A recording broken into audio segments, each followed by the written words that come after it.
Sup everyone, Mace the Illusionaire, and this is the direct replacement of the 4chan facts video. Don't worry, the 4chan video will be on hold right now.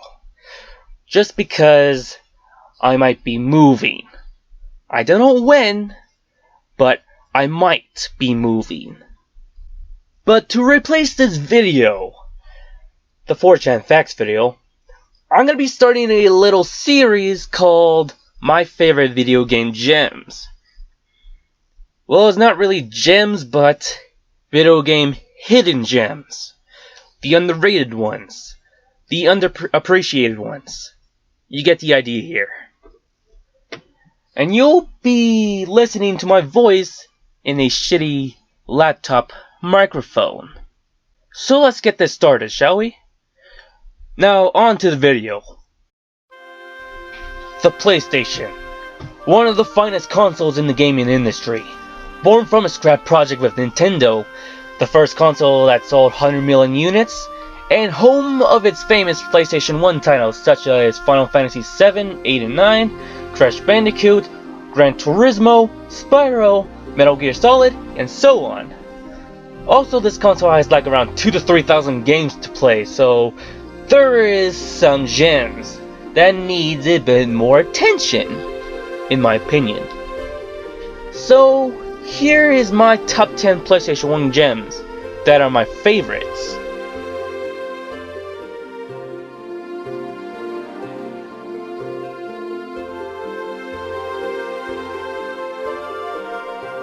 So let's get this started. Time is wasted. Diaz.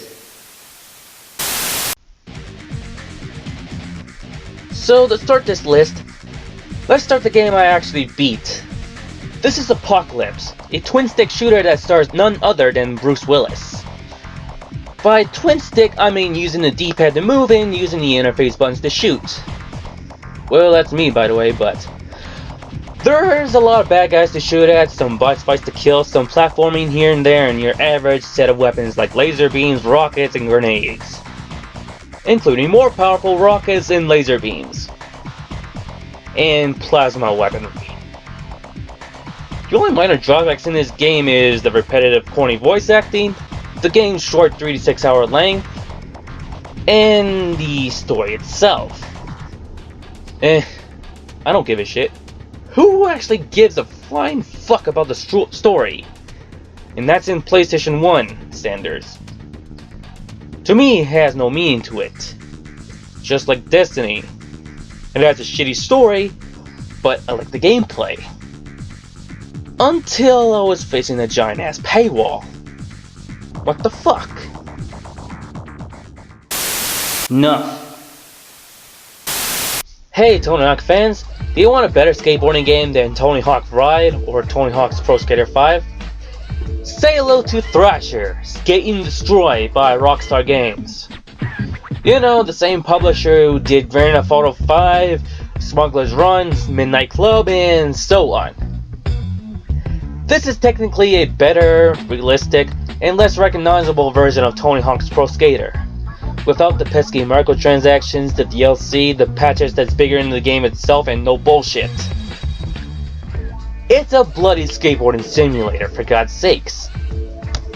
This game is also one of the earliest games to implement ragdoll physics, other than Jurassic Park's Trespasser.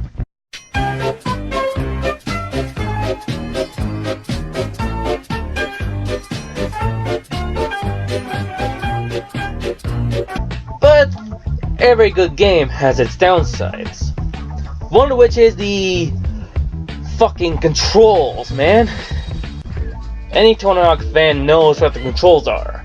Pressing X is to ollie, pressing square is to do your little kick tricks, pressing circle is to grab, and pressing triangle button is to grind. But for this game is, well, more complicated than that. The controls for Tony Hawk is better anyway, so yeah. There's also the trick system that kind of feels clunky in my opinion, meaning it's kind of hard when you're trying to do some combos, unlike Tony Hawk. And the soundtrack only consists of rap music and rap music only, so there's that. Unlike Tony Hawk's epic soundtrack, which has a variety of genres to listen, including rap. I don't know, just stick to the classic Tony Hawk games if you want to stay casual. Ocean. This game is about speed, timing, and precision. This is ArtiDago, an RC racing game by Taito and claimed back in 2000. This game is rather unique due to its camera angle, where it feels like you're controlling your RC from the stands. The other RC game I know which uses this type of angle was MotorStorm. The game itself is fast-paced, even if you're driving a Fiat in a small track, and a lot of RCs to choose from, ranging from different classes on asphalt and off-road. The only drawback of this game is the hard difficulty. By hard difficulty, I meant the short-ass timer. You have little to no room to fuck up, and if you crash in the middle of the race, which you most likely do by the way, you mostly have to restart. Because when this timer hits 0, it's all over. Chances are that you're most likely going to find a game start code or something to disable that timer, so you can actually race in peace. Despite of its big flaw, it's been 15 years since its original release, and it's still a hell of a lot of fun playing this game than, you know, those fuck-ups. I recommend the hardcore racing community to play this game to test their ultimate racing skills. If you dare. Chi. So, Speed Punks. This game kind of feels like Diddy Kong Racing, but with the characters that look like Rayman abominations, without the big noses, the hovercrafts, or the planes. Yeah, spoilers. There's a simple cast of characters to choose from, ranging from Mighty Number 9, Angelica Pickles, these Boneheads, Generic Mean Girl Number 6, this Mutant Baby Thing, and Spiky McGeneric Bad Boy the 3rd. There's also 12 tracks to race on, some of which feels like Diddy Kong Racing from the looks of it, and each race is in 5 laps each. You'll probably be thinking that the tracks are very short, right? But nope, no. They're long as your average Mario Kart and Crash Team Racing track. You have power-ups to choose from, ranging from invisible elixirs and missiles. But those are the only useful things, comparing to the straight-shot rockets and oil slicks, but whatever. The soundtrack for this game is not really memorable comparing to the other kart racers, but it gets the job done. There's also some drawbacks that prevents this from being my top 5, such as the hard difficulty and the controls. Believe me, the turning for this game feels like you're drifting on ice. But one of the game's biggest flaws is the unholy rubber band AI. That was shifted to overdrive. So if you're falling behind in this game, you'll mostly have to restart the damn race. Because the difficulty, the ice handling, and rubber bands are never a great mix. But it's kind of rewarding if you master the game's icy controls. And I recommend this game. But if you try and play this on the old emulator, you better fix some settings or your game looks like this. The game's taking an 8-bit shit. Shades.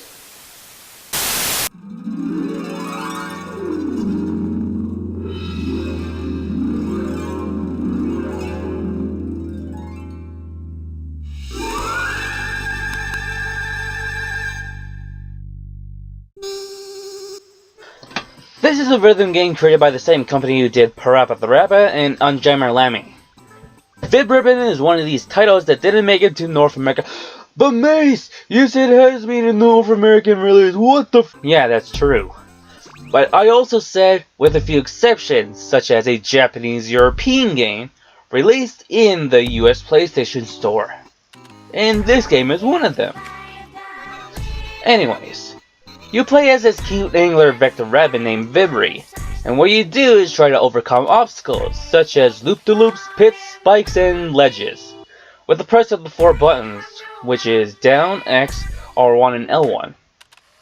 Sometimes the game is gonna be challenging when they started to, well, change the angles, change the speed, and do this.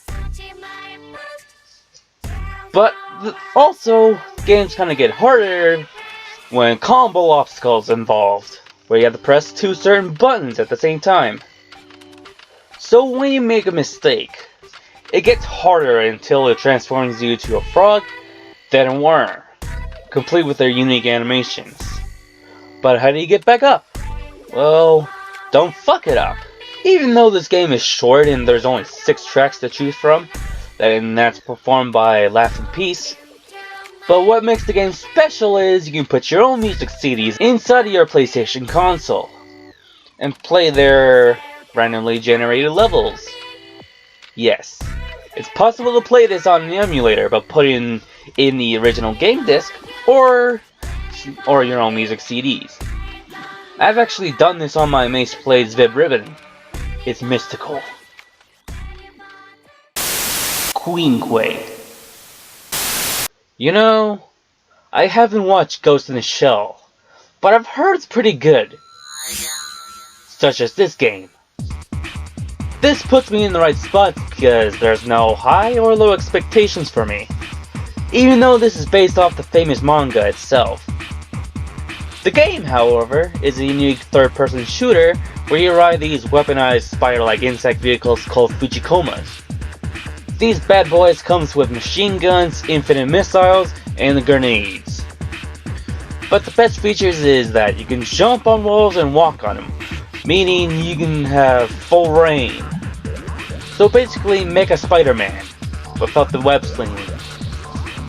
The game's plot, however, is, well, not really that special for me, but there's also original anime cutscenes exclusive to this game, and it has a great soundtrack, and mostly positive reviews. Unlike other media adapted games that kinda suck ass. So if any of you fans who are into Ghost in the Shell, I suggest to give this a try. Veer. Bushido Blade. This game is basically a fighting game with samurais and shit. I mean, this is a rare breed of fighting games, and this is the most realistic fighting game ever. You know, despite being PS1 standards, by the way. This game has a unique body damage system where you see your characters all patched up with bloodstains on them. And this game has no HUD, no background music, except in Slash mode, no annoying timer, selectable weapons to choose from ranging from katanas to naginatas, and matches that lasted in seconds or a few minutes. Depends if you made a killing blow or not. Banana Namieto? Well, I have no idea what the downsides are, but here's a couple nitpicks. One of which is the blood splatter. That's the worst blood I've ever seen. I'll tell you what. Even though this is on PlayStation and it's T-rated, but they can do better than that. And the other nitpick is the fighting is kinda slow paced. Then again, it ain't no Street Fighter 2 Turbo or Super Smash Bros. Melee. But the game is realistic as it is. I respect that. But it gets better. In Bushido Blade 2, where there's this army of weapons, and characters bleed fire. Sadly, no beheading or something. But I recommend both of these games for something fresh. Sound. Remember Gran Turismo? Of course you do. Remember GT's wackier, more cartoonish brother, Motor Tune Grand Prix? Yeah, you don't. This Keith Richards version of Gran Turismo is a whole lot of fun, and it plays like Super Mario Kart 2. The handling is great, the tracks are colorful and screams personality. Selectable vehicles are outlandish, and every time you turn, your car skews into your direction like it was a cartoon car from the 50s. There's also some unique features at the time, such as you can get your items by spinning your coins, by running into them, instead of running into boxes. And the running start, you know, NASCAR standards. There's also some minor drawbacks, such as there's only 5 tracks to choose from, and the easy difficulty, if you didn't touch the settings. And that's pretty much it. I wish they'll do a remake of this. That'll be nice. And I call it Gran Turismo, Keith Richards edition. Yeah, that'll be nice. Dio. So if you find a treasure chest, it probably has some gems in it. Silhouette Mirage is a gem developed by Treasure, which is the epitome of hidden gems. I mean, if you find a game that's made by Treasure, such as Mischief Makers, you're in for a treat. So, Silhouette Mirage. It's very creative. The character and enemy designs are very cute, and it has a decent story. Also, the combat is very unique. We'll get to that. So you play as this little android girl named Sheena Narashina. The so-called Messenger of Justice is here to bring balance to the world. So basically Anakin Skywalker, or some sort. The world itself isn't in great shape, and is being attacked by the game's equivalent to Skynet, called Edo. Which leads to a war between 2 factions known as Silhouettes and Mirages, aka Yins and Yangs. Sheena is possessed by both Silhouettes and Mirages, and could fight through those Silhouettes and Mirages according to their colors. So if you shoot them with the same colors, it drains their spirit meter. But if you shoot them with the opposite color, it kills them. So you might be asking, well, this seems too easy. Why recommend me that? Well, you shoot one color on the right, and turning around switches to a different color. But you could switch colors, but it drains your spirit meter. We'll get to that. There's also many weapons to choose from, dubbed as parasites, complete with their unique abilities known as parasite bombs. But I'm not gonna go in depth for that. The spirit meter is kinda like your health points and mana points mixed to it. But draining your spirit meter makes your attacks weaker. But you could gain more by attacking enemies, with the same color and collecting spirit balls. But this game is slightly far from perfect due to its hard difficulty, of course. At one boss fight, it took me 2 lives to kill him, and another about 3. So, should I recommend it? Well, hell yeah, you should, if you want a challenge. But what I heard, the Japanese version of this game has more detail. By Japanese version, I meant the Japanese exclusive Saturn version of this game has more detail. I recommend the PlayStation version. Enjoy!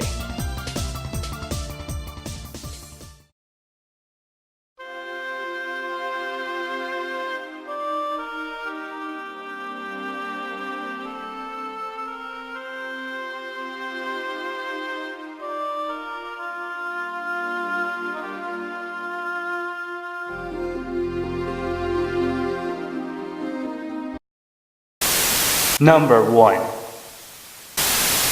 Remember Earthworm Jim? That one platformer where you play as an anthropomorphic space worm killing wacky things? To be honest, I haven't played that game. But, the same people who developed Earthworm Jim made this unique underrated gem, known as Wild 9, the game I actually played. This is a game where you play as this very 90s kid named Wex Major, and you're here to defeat some asshole called Karn. You are the leader of this Wild 9 gang, and you have to rescue them in various planets. So, that's the story here. Anyways, this is a 2.5D platformer with some driving segments here and the occasional falling down the pipe and defeat enemies there. Wex here is armed with any gravity weapons ancestor, known as the Rig. So what this thing do? For instance, you torture your enemies with it. Grab objects, use it as a grappling hook of some sorts, and send your enemies to the most Mortal Kombat style of stage fatalities. But the Rig itself has limits. meaning you cannot fling your enemies around or do cool tricks, such like the whip from Castlevania 4. Even though, what I heard, this is easier than Earthworm Jim, but not by a long shot. It's kinda hard if you want to be reckless. For example, the grunts shoot their enemies at you, right? And you're standing by an inconveniently placed ledge. The projectile hits you, and it knocks you off. Then you got back up, then it knocks you off again, repeating the process.